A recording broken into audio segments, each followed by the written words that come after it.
Es sind dort die Melinda, sind Infirmière en Pädiatrie am Service National von der Neonatologie und Formatrice beim Widung. Meine Rolle hier im Widung ist, Formationen zu haben, einerseits an der Simulation, zweitens alles zu Formationen, wo es über die Kinder geht. Ich habe dezidiert bei diesem Programm mitzumachen, weil als allererst schon das Gefühl gehabt, dass Simulation uns ganz weit helfen kann auf der Arbeit.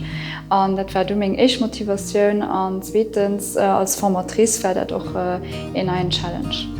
De Widung ass een Centre de Formation, den 2002 vun der Fédération des Hôpitaux an de Gewerkschafte gegrünnt ginn ass fir den Spideler bei der Organisation vun der Formation kontinu ze hëllefen. Fir Reisformatiounen kënnen alle goeten Leiit, die am Sektor vun der Santé schaffen, siewet an de Spideler, an den Hôpitaux Eguen oder am Long Séjour den Altersheimer, die kënne bei eis kommen, fir Formatiounen ze kreien an dodurch hier Kompetenzen ze verbesseren. Was wir hier in den Formationen erleben, das sind Fallbeispiele aus dem realen Leben, die wir am Tag haben, und die können wir hier aufspielen.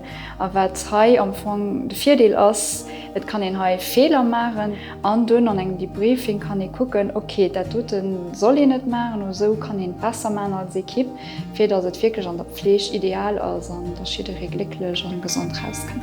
Finanziell Hëlle vum MWC huet als erméiglecht neii Formatioen ze kreieren, fir allem alles wat Simulationun ugeet, wo man am Moment Formatiounen an der Gynäkologie an der Pädiatrie ubieden, die finanziell Hëlle fudet erméiglecht neii Formateuren auszubilden, mit deiert Material ze kafen, fir déi Zocht vun Formatiounen unzubieden.